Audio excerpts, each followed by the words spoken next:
আপনাকে আমাদের অনুষ্ঠানে স্বাগত জানাই। আপনি আমাদের শুভেচ্ছা এবং কৃতজ্ঞতা জানবেন।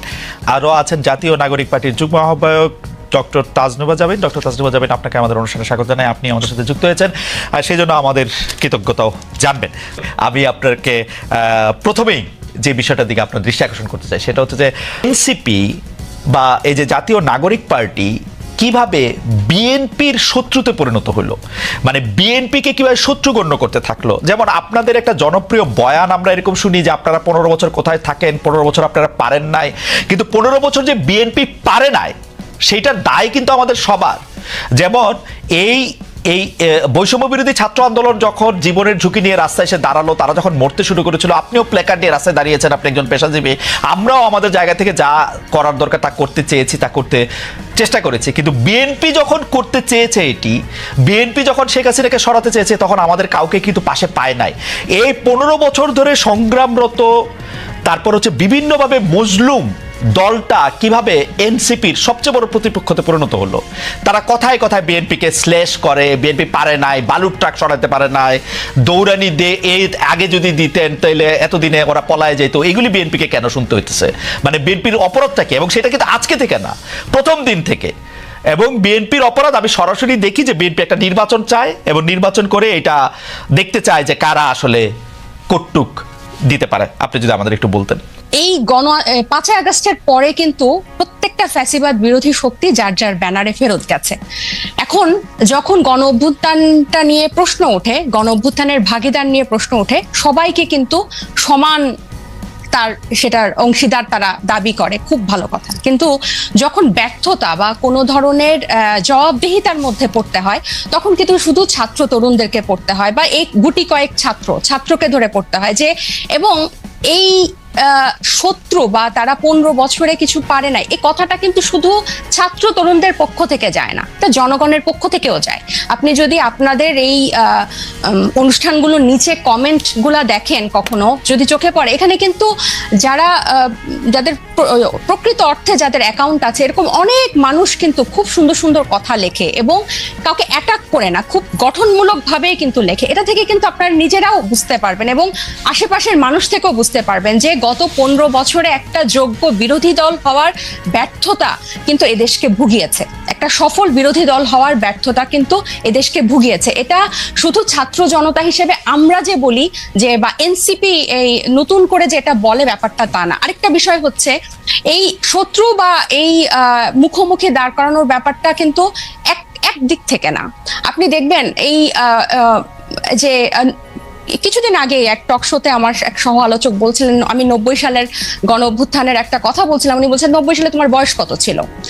বেয়াদব, অপরিপক্ক, আদব কায়দা জানে না, তোমাদের বয়সে মানে এক একজনের, আমাদের রাজনৈতিক জীবন বা রাজনৈতিক পথ চলা তোমাদের বয়সের বেশি। এই যে খাটো করে দেখা, এই যে হেয় করে দেখা, তো এটার প্রতিক্রিয়াতেও কিন্তু কিছু কথা চলে আসে। না ডক্টর জাবিন আসেন আমরা একটু আমার ব্যর্থতা, আমি আপনার প্রশ্নটা আসলে বুঝাতে পারছি কিনা আমি জানি না। আমার কাছে যেটা মনে হয়েছে যে বিএনপি গত 13 বছর ধরে, স্পেসিফিকলি বললে যে 2012 সালের পর থেকেই বিএনপি এই একটা সরকারের কাছে একটা দাবি জানায় আসতেছে, দরকার হলে সরকারকে বলতেছে ক্ষমতা চাইতে একটা সুষ্ঠু নির্বাচনের কথা বলতে। এবং এইটার মধ্যে কিন্তু বিএনপি কোনোদিন কোনো আড়াল নিতে পারে নাই। বিএনপি কিন্তু কোনো ছাত্রলীগের মধ্যে গিয়ে বলতে পারে না যে বঙ্গবন্ধু মহান নেতা, আমরা সবাই বঙ্গবন্ধুকে ভালোবাসি, এই কথা বলে কিন্তু বিএনপি রাজনীতি করতে পারে নাই। বিএনপিকে রাজনীতিটা করতে হয়েছে বিএনপির কথা বলেই, শেখ হাসিনার এগেনস্টে কথা বলেই বিএনপি রাজনীতি করতে হয়েছে। তার জন্য মামলা, মোকদ্দমা, জেল, জুলুম যত কিছু করছে, চা খাচ্ছে। বৈষম্য বিরোধী ছাত্র আন্দোলনের নেতারা কিন্তু শেখ হাসিনার বিরুদ্ধে ফেসিবাদী আন্দোলনে গেছে হচ্ছে অনেক পরে, অনেক জায়গার পরে। সেই সময় তাদেরকে আমরা মুক্তিযুদ্ধের স্লোগান দিতে দেখছি, তাদেরকে আমরা বঙ্গবন্ধুর ভাষণ দিতে দেখছি, এবং আমরা দেখছি যে তারা নানাভাবে নানা ধরনের আড়াল নিচ্ছেন। বিএনপি কিন্তু এই সুযোগটা পায় না। আমার প্রশ্নটা হচ্ছে, যেই বিএনপি এত ত্যাগ করলো এবং তারা কিন্তু সরকারে গিয়া 3 জন মন্ত্রী হয় নাই, 3 জন মন্ত্রী এই বৈষম্য বিরোধী ছাত্ররাই হয়েছে। তারা কিন্তু কোনো কিছু দখল করে নাই, তাদের একটাই চাওয়া ছিল ইলেকশনে যাওয়া। এবং ইলেকশন যাওয়ার পর থেকে বিএনপিকে কি শুনতে শুনতে হয়েছে আপনাদের কাছ থেকে, আপনি দেখেন আমি ছোট করে একটু বলি, আমার মাফ করবেন, আপনাদের কাছে শুনতে হয়েছে বিএনপি নাকি আওয়ামী লীগকে পুনর্বাসন করতেছে, বিএনপি নাকি আওয়ামী লীগকে নিয়ে আসতেছে। আওয়ামী লীগ দিয়া বিএনপির নেতারা যেভাবে ক্ষতিগ্রস্ত হয়েছে তার 100 ভাগের 1 ভাগ বাংলাদেশে কেউ হয় নাই। এরপরও বিএনপি কেমনে শত্রু হইল এনসিপির, এইটার কারণটা কি? মানে বিএনপিকে ক্ষমতা থেকে ঠেকানোটা কেন এত জরুরি হয়ে পড়লো? এখানে শত্রুতার প্রশ্ন না খালেদ ভাই, এই যে কেন শুধু সুষ্ঠু নির্বাচনই চেয়েছিল, নির্বাচন কেন্দ্রিক রাজনীতি তারা করেছে। এই যে হাসিনা কিভাবে এই 3টা অবৈধ নির্বাচন করে ফ্যাসিস্টের সাম্রাজ্য টিকে রেখেছিল, তাদের রাজনীতিটাই ছিল নির্বাচন কেন্দ্রিক। কারণ নির্বাচন হলেই শুধু গণতন্ত্র হবে, গণতন্ত্র ফিরে আসবে, এটা তাদের একটা রাজনৈতিক একটা চালের, এটা বা তাদের কি বলবো আমি, পরিকল্পনার ভুল বলবো, যে তারা সবসময়, আপনিই বলছেন যে তারা সবসময় সুষ্ঠু নির্বাচনই চেয়েছে। কেন তারা হাসিনার এই যে তার যে সাম্রাজ্য, 3টা বিভাগ, এই যে সবকিছু তার একক কর্তৃত্বে, একক হাতে, প্রত্যেকটা রাষ্ট্রীয় প্রতিষ্ঠানের একটা ইট পাতা যে হাসিনার কথা ছাড়া বা স্বৈরশাসকের কথা ছাড়া চলতো না, বা মানুষকে সম্পৃক্ত করার যে রাজনীতি, এটা তো বিএনপি করতে ব্যর্থ হয়েছে। এবং জনগণের কথা না বলে, জনগণ এই যে এখনো তারা যে 31 দফা বলে বলে যেসব গণভোট অসম্ভব বলছে, যেসবে আমরা জনগণকে সম্পৃক্ত করতে চাচ্ছি, বিএনপি আবার সেসব জায়গায় জনগণকে দূরে ঠেলে দিয়ে আবার নির্বাচনের কথা বলছে। এখানে কিন্তু আপনি দেখেন তারা কিন্তু আবার জনগণকে নিজেদের থেকে দূরে সরাচ্ছে। জনগণ কিন্তু তাদেরকে চাচ্ছে, এবং তারা একটা প্রতিষ্ঠিত রাজনৈতিক দল, তারা নির্যাতিত রাজনৈতিক দল। আপনি নিজেই বলছেন যে তারা সব সময় সুষ্ঠু নির্বাচন চেয়েছে। একটা দেশের গণতন্ত্র কি শুধু সুষ্ঠু নির্বাচনের, একমাত্র শুধুই সুষ্ঠু নির্বাচনের মধ্যে এই নির্বাচন ব্যবস্থাটা কিরকম, এই নির্বাচনটা দাঁড়িয়ে আছে কিসের উপর? এই যে এই নির্বাচন কমিশনার গুলা, বিচারক এবং প্রত্যেকটা রাষ্ট্রীয় প্রতিষ্ঠান, তাদের মন্ত্রিসভাগুলা কিসের উপর দাঁড়িয়েছে? আইন শৃঙ্খলা বাহিনী, পুলিশ, র্যাব, প্রত্যেকটা গোয়েন্দা বাহিনী কিসের উপর দাঁড়িয়ে আছে? এগুলোর সংস্কারের কথা, এগুলোর বিরুদ্ধে কথা, প্রত্যেকটা সবসময় তাদের একটা উপর দিয়ে কথা, যে চেষ্টা করা হবে, পরিবর্তন করা হবে, কিন্তু স্পেসিফিক্যালি উপায়টা কি, পথটা কি, তারা জনগণের কাছে সেটা পরিষ্কার করে না। যেটা ছাত্র জনতা বা এখন পরবর্তীতে হয়েছে, হয় আন্দোলনটা কোটা বিরোধী আন্দোলন দিয়ে শুরু হয়েছিল, এবং সব সময় কিন্তু এটা একটু বাংলাদেশের ইতিহাসে প্রথম না, একটা দিয়েই শুরু হয়েছিল। কিন্তু এই পুঞ্জীভূত যে স্বৈরশাসকের 15 বছরের যে পুঞ্জীভূত ক্ষোভ, সেটা কিন্তু প্রকাশিত হয়েছে একটা সিস্টেম, একটা ধাপ পেরিয়েই কিন্তু সেদিকে গিয়েছে। এবং আমি একটু বলি, এবং বিএনপিকে যে এই শত্রু মনে করা না, আমরা কিন্তু চাচ্ছি বিএনপিকে জাতীয় ঐক্যমত্য নিয়ে আমরা একসাথে সবাই মিলে আমরা ঐক্যমতে পৌঁছাই সংস্কারের বিষয়ে, যে মৌলিক কিছু সংস্কার হোক, তারপর নির্বাচন যে 2টা টাইম লাইনে আছে তার মধ্যেই হবে, এবং প্রত্যেকটা দল, নিবন্ধিত দল সেখানে অংশগ্রহণ করবে। এবং বিএনপির কেন্দ্রীয় নেতৃত্বের নিয়ন্ত্রণ স্থানীয় পর্যায়ে নেই। আমরা প্রশ্নটি এমনভাবে করতে চাই যে একই বিষয় কি এনসিপির জন্য সত্য না? এনসিপির কি সব জায়গায় নিয়ন্ত্রণ আছে? জামিন, আপনি শুনছেন কিনা আমি জানি না, মনিয়াপা শুনছেন কিনা আমি জানি না, আমি তো শুনছি এনসিপির পরিচয় দিয়ে স্থানীয় পর্যায়ে বহু লোক বহুভাবে চাঁদাবাজি করছে, বহু লোক বহুভাবে এনসিপির পরিচয় দিয়ে, সমন্বয়ক পরিচয় দিয়ে, আহ্বায়ক পরিচয় দিয়ে বহু লোক বহুভাবে চাঁদাবাজি করছে। এইটা আপনি এটাকে কিভাবে দেখেন? আর বিএনপির মানে বিএনপির কি প্রবলেম, সেটা নিয়ে এনসিপির বিবৃতি দেওয়ার কারণ কি? মানে এইটা এটা এটা এটা এইটা আপনি কি আসলে কিভাবে দেখেন? আসলে বিএনপির কারো দ্বারা যদি কেউ আক্রান্ত হয়, সে আইনের ব্যবস্থা নিতে পারে। আপনারা একটি রাজনৈতিক দল হয়ে আরেকটি রাজনৈতিক দলের কোথায় নিয়ন্ত্রণ আছে, কোথায় নিয়ন্ত্রণ নাই, সেটি বলার কারণ কি আসলে? কিছুদিন আগে প্রথম আলোর একটা জরিপ আমি একটু দৃষ্টি আকর্ষণ করতে চাই, যেখানে 7ই আগস্ট 2024 থেকে 31শে মার্চ 2025 পর্যন্ত একটা রিপোর্ট প্রকাশিত হয়েছিল বিএনপি এবং তার সহযোগী অঙ্গ সংগঠনের অপরাধের একটা তালিকা, যেখানে আর্থিক এবং মৌখিক সহিংসতা মানে হুমকি, চাঁদাবাজি, এটা ছিল 372টা, এবং শারীরিক সহিংসতার রেকর্ড ছিল মানে মারামারি, সংঘর্ষ, সেটা ছিল 488টা, এবং মৃত্যু 70টা।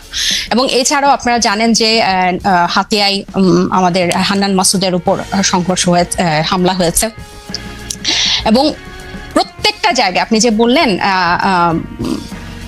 এনসিপির অসংখ্য প্রতিনিধি করছে। আমাদের কিন্তু এনসিপির একটা আহ্বায়ক কমিটি ছাড়া আর কোনো জায়গায়, আমাদের নাগরিক কমিটির বিভিন্ন কমিটি ছিল, কিন্তু এনসিপির কোনো জায়গায় এখনো কোনো প্রতিনিধি দেওয়া হয় নাই বা কমিটি দেওয়া হয় নাই।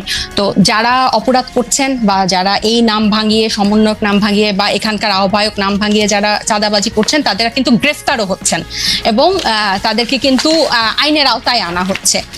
আরেকটা যেটা, এবং এই যে আপনার জনাব সার্জিস আলম, আপনাদের একজন নেতা, উনি যে 155টা গাড়ি নিয়ে ওখানে গেছেন, তার আগে হান্নান মাসুদও গাড়ি নিয়ে গেছেন, সেটাতে চাঁদাবাজি করছেন, সেটা অনেকেই বলতেছেন। আপনারা কি এটা তদন্ত করছেন? আপনারা তো এটা বিবৃতি পর্যন্ত দেন নাই। আমরা একটা চিঠি দেখছি ফেসবুকে, আপনাদেরই আরেকজন তাকে একটা প্রশ্ন করেছেন, মনে হচ্ছে যে এটা ছেলে খেলা। একটা লোক 155টা গাড়ি নিয়ে শোডাউন করতেছে, পরে আবার ব্যাখ্যা দিচ্ছে যে এটা তার দাদার টাকা, বাবার টাকা। আপনারা এটা কিছু বলতেছেন না, কোনো রকম তদন্ত করতেছেন না। আপনারা বলতেছেন যে আমরা খালেদ ভাই গত এই ঈদের আগে এই সার্ভিসের ব্যাপারটা নিয়ে মনে হয় আমরা যে কয়টা গণমাধ্যমের সাথে কথা বলেছি, টকশোতে গিয়েছি, প্রতিনিয়ত এটা নিয়ে কথা বলেছি এবং এটার প্রশ্ন জবাবদিহি আনুষ্ঠানিক বিবৃতি দিয়েছেন, এনসিপি আনুষ্ঠানিক বিবৃতি দিয়েছে। আমাকে শেষ করতে দেন, আমাকে একটু শেষ করতে দেন। জি, আপনি শেষ করেন। যেখানে যে মানে আমাদের তো শুধু একজন তারেক রহমান নাই যে যিনি কথা বললে ওই কথাটাই মানে বেদবাক্য হবে। আমরা সবাই কিন্তু এখানে যেহেতু এটা একটা কালেকটিভ নেতৃত্বের একটা দল এবং সবাই আমরা বিভিন্ন জায়গায় কথা বলছি, গণমাধ্যমের সাথে কথা বলছি। আমরা বারবার বলেছি যে এই তারা যে পাল্টাপাল্টি বক্তব্য দিয়েছে ফেসবুকে, এটা সম্পূর্ণ তাদের ব্যক্তিগত একটা পোস্ট এবং তারা সেভাবে সেটা হ্যান্ডেল করেছে।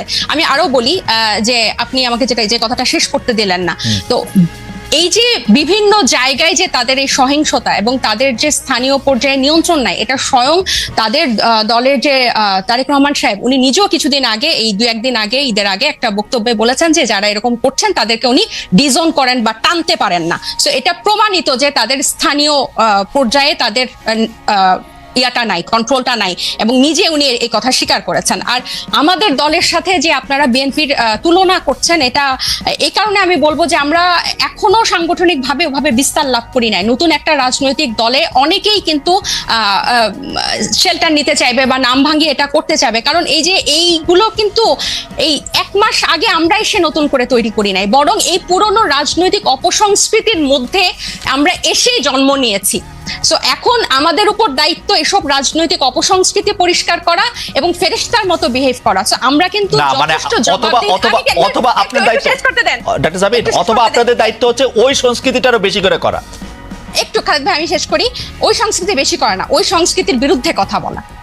আমরা এই রাজনৈতিক অপসংস্কৃতির বিরুদ্ধে কথা বলতে চাই এবং এটা শুধু বিরুদ্ধে কথা বলা না, আমরা এটা চর্চাটাও করতে চাই। এবং আপনি যখন বলেন যে গণ অভ্যুত্থান বা আপনারা যখন